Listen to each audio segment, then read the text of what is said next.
Rain whispered against the narrow windows of Marissa Hale's apartment, a rhythm too calm for what Leah Cardenas found waiting on the desk. "She didn't finish the sentence," Leah murmured, fingertips grazing the open diary, the ink still glistening in the lamplight. "The truth is not what they said, it's what they..." And then nothing. Only a sudden tremor in the pen stroke, as if interrupted mid-breath. Detective Rowan Keller stood in the doorway, his coat dripping, eyes tracing the scattered papers like a priest before a desecrated altar. "When was the last time you heard from her?" he asked quietly. Leah swallowed, her voice trembling. "Last night?" She sent a voice memo. She sounded scared. Said she'd found something in the asylum archives. Then silence. Keller leaned closer, his voice a low current. "Silence," he echoed. "That's where most stories begin." By morning, the rain had stopped, but silence stayed behind like fog. Keller sat at Marissa's desk, the diary beside him, the recorder in his hand. Leah watched as he pressed play again. Static. A hum. Then Marissa's voice, faint but steady. "If something happens, don't trust. The rest drowned in distortion." Keller's expression hardened, the ghosts of old cases flashing behind his eyes. "She knew," he murmured. "She found something she shouldn't have." Leah crossed her arms, jaw set. "Then we find what she found," but even as she spoke, the recorder crackled again. And this time, beneath Marissa's voice, came a whisper neither of them could explain. "She's still right." At 9:42 a.m., Leah's phone rang. The caller ID read, Marissa Hale. Keller froze, eyes narrowing. Leah answered with shaking hands. "Marissa," she whispered. A long pause. Then, a faint, irregular breathing, like someone too close to the receiver.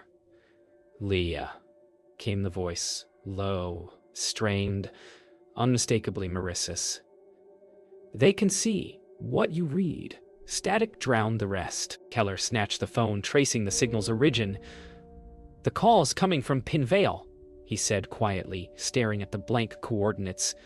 Leah's lips parted, but that place burned down 30 years ago. They drove to the precinct through a curtain of fog, the city fading into ghostly shapes. In Keller's office, Leah spread the photocopies Marissa had mailed her days before. Asylum rosters, faded letters, a doctor's signature repeating through decades. She was tracing patient disappearances, Leah said, tapping one name, Evelyn Ross. Keller looked up sharply. "The librarian?" His voice held a disbelief too sharp to hide. Leah nodded. Every thread she pulled led back to Pennyvale, and to her. Keller leaned back, eyes narrowing. "Then that's where we start pulling." That night, Leah stayed in Marissa's apartment, unwilling to let it sit empty. The diary remained on the desk, the final word staring back at her. She whispered into the dark. "What were you trying to say?"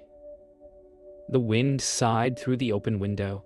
Then, a faint tapping, rhythmic, deliberate. Leah froze, staring at the glass. For a moment, she saw her own reflection. Then another face, faint and pale, staring from outside. A woman's face, eyes wide, lips forming the word she never finished. Leah screamed, and the lights snapped off. The road stretched into a blur of fog and rain, the asphalt slick like oil beneath the headlights. Leah sat in the passenger seat, eyes fixed on the faded green sign ahead.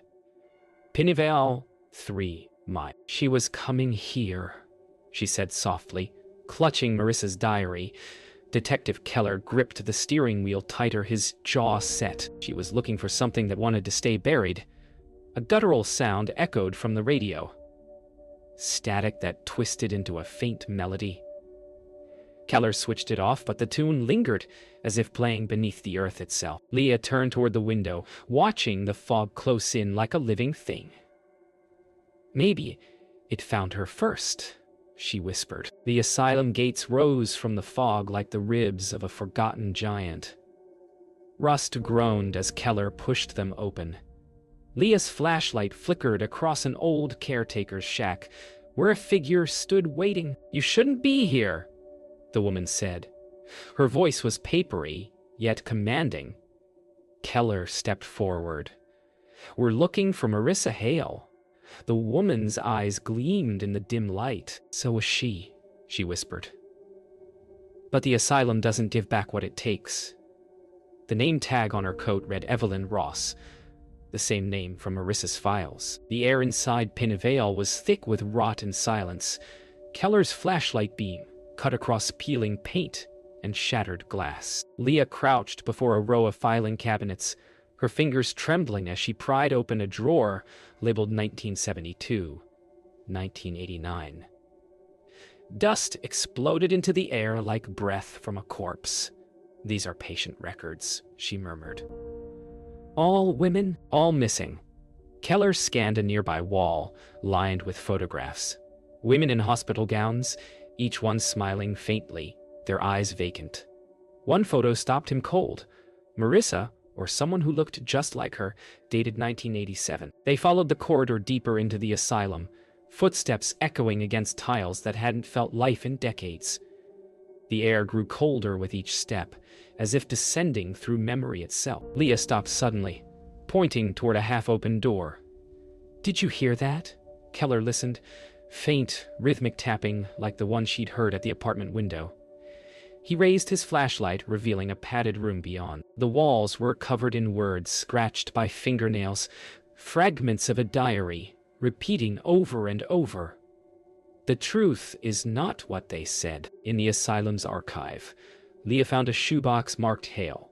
Inside, brittle negatives, curled like burned petals. Keller held one up to the flashlight, revealing a photograph of Marissa standing beside Evelyn Ross, not as a visitor, but as a patient. Leah's voice broke. "That's impossible." Evelyn's words from the gate echoed in Keller's head. "The asylum doesn't give back what it takes." He turned the photo over. Scrawled on the back in trembling handwriting, she kept writing, even after they took her voice. In the motel room outside Pennyvale, Leah replayed Marissa's final audio log for the 100th time. "Listen," she whispered, pressing her phone to Keller's ear. Beneath Marissa's frightened words was another voice, low, rhythmic, almost humming. "It's layered," Keller muttered, adjusting the volume. A second track. The hum deepened into syllables. "Under the floor." Leah's breath hitched. She said that before. In her diary margins, Keller grabbed his coat. "Then we're going back." Outside, the fog had thickened, but this time it seemed to move with intent, curling toward the motel door as if listening. Back inside Pinevale, the building seemed different, alive in its silence. Leah's flashlight trembled across the tiles until she stopped before a cracked linoleum patch. "Here," she whispered. Keller knelt beside her, prying it open with his pocket knife. Beneath the floor lay a hollow space and a rusted metal box. Leah lifted the lid, her hand shaking. Inside were fragments of Marissa's missing diary pages and a reel of old tape, labeled Session 9. Subject M. H. Keller stared at the letters, the air thickening. "Subject M. Subject," he repeated. Leah whispered, "Marissa Hale." Keller threaded the tape onto an old reel-to-reel player salvaged from the archives. The machine groaned to life, its hiss filling the air. Then, a voice. Patient reports hearing whispers through walls. The doctor's tone was clinical. Then came Marissa's voice, shaking, pleading. "They're not whispers. They're answers." Leah's hand flew to her mouth. Keller froze as the tape crackled violently, and a woman's scream tore through the speaker. Then silence, followed by a faint, unrecorded whisper that seemed to come from the room itself. Still here. When they left the room, the air felt charged, humming faintly, the way it does before a storm. Leah stopped mid-step, tilting her head. "Do you hear that?" she whispered. Keller listened, faint whispers crawling down the corridor, overlapping in a language both human and not. "It's the tape," Leah said. "It's playing back without power." Keller's flashlight flickered. The sound swelled, now unmistakable. Dozens of overlapping voices, all murmuring the same unfinished line. "The truth is not what they said. It's what they..." And then, a single voice cut through them all. "Finish it." They followed the sound into an old therapy room. The door groaned open, and there, beneath a broken skylight, sat Marissa's missing recorder. Red light blinking faintly. Leah stepped closer, trembling. "Marissa," she whispered. The recorder clicked, and her friend's voice filled the air. Not from the device, but from behind her. "Leah," came the whisper, close enough to feel the breath. Keller spun, light cutting through the dark. Nothing. Only the diary on the table, its pages fluttering though the air was still. The last line had been finished in fresh ink. "They found me." Morning broke gray over Pennyvale, but the light didn't chase away the chill. Leah sat at Keller's desk in the precinct, spreading Marissa's recovered pages like a deck of ghosts. Each one smelled faintly of iron and rain. Keller leaned over her shoulder, scanning the scribbled notes, dates, initials, and the repeated phrase, "The ink remembers." "You think she wrote this in the asylum?" he asked. Leah nodded. "Some of it, but some... It's newer." Keller frowned.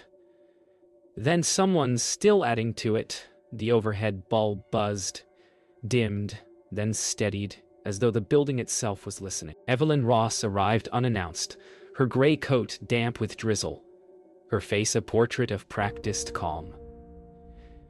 "You've been reading her work," she said softly. Leah rose. "Her diary isn't your property." Evelyn smiled thinly. "It isn't yours either." Keller stepped between them. "Why were your records in that asylum box?" Evelyn's eyes flicked toward the pages on the desk. "Because I was there when it ended." Her tone was neither confession nor denial. "You think Marissa vanished?" "She didn't. She became what Pennyvale made her." Then, almost kindly, "You should stop looking before the ink looks back." Leah couldn't shake Evelyn's words. That evening she drove to the Pennyvale Public Library, where Evelyn had worked for years. The stacks loomed like sleeping sentinels. In the back room, dust-laden boxes waited under flickering lights. She opened one labeled Private Collections. Hail. And inside were real recordings and handwritten notes signed by Evelyn. "She archived Marissa's life," Leah whispered. One tape bore a fresh date. "Last week." Her pulse quickened. "She's been adding to it," she said aloud, and somewhere between the shelves, a whisper answered, "Keep reading." Back in the motel, Leah spread the diary pages across the bed. The ink shimmered faintly under the lamplight, letters shifting like ripples in water. "It's reacting," she breathed. Keller watched from the doorway. "To what?" "To sound," she said, and turned on the recorder. Marissa's voice filled the air, reading words that hadn't been written yet. Lines formed on the blank page in real time, each stroke glistening wet. Leah's hand trembled. "She's writing now," she whispered. Keller stepped forward, eyes dark. "Then she's not gone." The recording ended with a whisper Leah hadn't noticed before. "Look under mine." She flipped to the diary's last page, heart pounding. Beneath the glued paper was a second sheet, older, brittle, its text almost erased. Keller leaned closer, reading aloud. "The truth is not what they said. It's what they became." Les' throat tightened. She was talking about us. Outside, thunder rolled across Pennyvale's hills. For the first time, Keller looked truly afraid. "Then, whatever she started," he said, "isn't finished yet." Keller spread a yellowed asylum blueprint across the motel table, coffee staining its corners. "Marissa marked this section," he said, tracing a red circle near the basement wing. Leah leaned closer. "There's no record of a lower ward." Keller nodded grimly. "Because it was sealed." Wind rattled the thin glass panes. The ink on the diary beside them shimmered, a faint arrow appearing in the margin as if guiding them. Leah whispered, "She's showing us." Keller exhaled through clenched teeth. "Then we follow." The lamp flickered once, and for a second their shadows didn't match their movements. Night swallowed the road as they drove back to Pinnevale. The gates yawned open like a wound I'd already bled through once. "We shouldn't be here," Leah muttered. Keller kept his eyes on the looming structure. "You wanted answers." Inside, the corridors seemed narrower than before, walls closing in. Leah's flashlight skimmed over rusted signs. "Therapy Wing 1 Lower Ward B." The arrow pointed toward a blank wall. "It's behind there," Keller said. "Her hidden room." Thunder rolled, shaking loose plaster like falling snow. Leah whispered, "Then let's open it." Keller's crowbar shrieked against the wall's metal seam. Leah steadied the flashlight while dust filled the air, thick and choking. With a final wrench, the hidden door gave way, exhaling a breath colder than the rain outside. Inside lay a narrow passage lined with patient files stacked to the ceiling. Leah's voice trembled. This wasn't built for storage. Keller brushed his hand over the walls. Marks etched deep fingernail grooves, forming words. They kept writing. He turned toward Leah. This is where they recorded them. At the passage's end stood a rusted projector. Keller turned its crank, and the bulb flickered weakly to life. Shadows swam on the wall. Grainy footage of women sitting in circles, murmuring the same sentence again and again. "The truth is not what they said." Leah's hand rose to her mouth. "It's her handwriting on the walls," she whispered. The film warped, colors bleeding, and suddenly Marissa's face filled the screen, eyes wide, lips moving silently. Then the words appeared in subtitles of light. "She's here with you." The projector died mid-frame, leaving only the soft hum of rain above. Leah turned her flashlight upward. There was a ceiling vent, barely wide enough for one person. "Something's up there." Keller hoisted her, his grip firm despite the tremor in his arms. She peered inside and froze. A small room, untouched, filled with notebooks identical to Marissa's. In the center sat a single page pinned to the floorboards, its ink still wet. Keller called out. "What do you see?" Leah's voice cracked. "I think it's her last entry." Then softer. "It has today's date." The hidden room pulsed with quiet energy, as though the air itself inhaled and exhaled. Leah crouched beside the newest diary, fingers trembling above the wet ink. "Still writing," she whispered. Keller's flashlight flickered. "Step back." But Leah didn't move. Words appeared slowly, letter by letter. "You're almost where I stopped." Keller's throat tightened. "She's communicating through the ink." Leah shook her head. "No, through what's left of her." The letters bled into a new phrase. "Under the bed." They turned together, the beam revealing a narrow hatch beneath the floorboards. Keller pried open the hatch. The smell of mold and paper decay wafted up. A staircase descended into blackness. Leah hesitated, clutching Marissa's diary to her chest. What if it's not her down there? Keller looked at her, voice low. "Then we're finding who took her." The steps groaned under their weight, dust spiraling upward like ash. At the bottom waited a small wooden table and a single chair, both untouched by time. On the wall above them, carved into plaster, were 5 words. "We finish what she began." Keller lit the candle, its flame shivering. A tape recorder sat beside the open diary. Leah pressed play. Marissa's voice filled the air, calm, resigned, yet echoing with something not quite human. "If you're hearing this, I became what they made me. I am every story they buried." Leah's tears caught the candlelight. She knew she wouldn't leave. Keller swallowed hard. "Then this place, this ink, is her." The recorder crackled, then whispered, "Finish the truth." The candle's flame bent sideways, as if breathing with the voice. A mirror hung behind the table. Fogged, old, its surface cracked.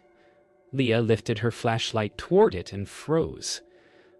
The reflection didn't match the room. In it, Marissa stood behind Keller, her copper hair floating like smoke, lips forming the words. "He's next." The mirror fogged over and new writing appeared in condensation. The ink spreads. Keller turned sharply, but the space behind him was empty. Leah's voice trembled. "She's warning us. Or blaming us." The candle sputtered, casting them both in momentary darkness. Leah turned to the final page. The ink was still wet, the words appearing one at a time. "Leah finishes this story." Her voice broke. "She's asking me to end it." Keller nodded slowly. "Then do it." Leah picked up the pen lying beside the diary and began to write. Each word pulsed with faint light until the final sentence glowed. "The truth is not what they said, it's what they became." The light filled the room, washing over both of them. When it dimmed, the diary was closed, and Marissa's voice whispered one last time, "Thank you." Dawn seeped into Pinnevale like a held breath finally exhaled. Leah woke at the motel desk, the diary closed beside her, the ink dry. Keller brewed stale coffee, his movements slow, cautious, as if sound itself might wake what they'd buried. "We finished it," he said quietly. Leah nodded, staring at the silent recorder. "Then why do I feel like she's still listening?" Outside, mist rolled off the hills, soft and gold. Keller opened the window. For a moment, the faint scent of Marissa's perfume drifted in with the wind. By afternoon, the Pinevale police station buzzed with quiet satisfaction. Keller filed the report. Case 274. Marissa Hale. Deceased body unrecovered. Leah signed as witness, her hand steady, but her pulse uneven. "You ever write endings?" Keller asked. Leah met his gaze. "Only when I have to." She handed him Marissa's diary, now sealed in an evidence bag. "Keep it," she said. "You're better with ghosts than I am." Keller almost smiled, though the words left a weight in the air that no signature could lift. Weeks later, Leah's podcast returned, an episode titled "The Missing Sentence." Her voice filled kitchens, cars, and quiet bedrooms across the city. "Some stories don't end, they echo," she said. "Sometimes the person we're searching for is still writing, somewhere we can't follow." Keller listened alone at his desk, the evidence bag beside him. When Leah's voice paused, a faint second voice slipped through the static, a whisper repeating her words in perfect unison. Keller froze. "Marissa," he whispered back, though he wasn't sure to whom. Late one evening, Keller unlocked his office. The diary sat where he'd left it, sealed, untouched. Yet a faint wet smell of ink lingered. He unzipped the bag slowly. The pages inside shimmered under the desk lamp, the last entry glistening with new words. Detective Keller listens now. The phone rang once, then stopped. He turned toward the window, where the reflection of a woman's silhouette stood just behind him. "Marissa," he breathed. The lights flickered once, and when they steadied, the diary was closed again. Leah woke one night to the soft rustle of pages. The diary, which she'd sworn she left with Keller, rested open on her nightstand. Her breath caught. The final page had changed. Beneath Marissa's last words, a new line had formed in handwriting identical to her own. "Every story finds its reader." Leah touched the ink.